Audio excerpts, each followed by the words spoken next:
Mais pour son avocate, la réalité du personnage Florence Ray était à 100 lieues de cette marchandisation soudaine.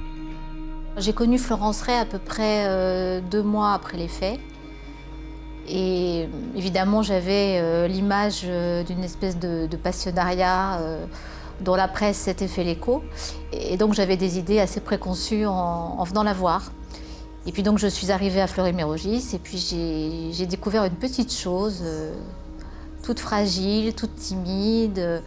Et c'est vrai que j'étais très surprise, parce que c'était pas du tout l'image que j'attendais, enfin, à laquelle je m'attendais.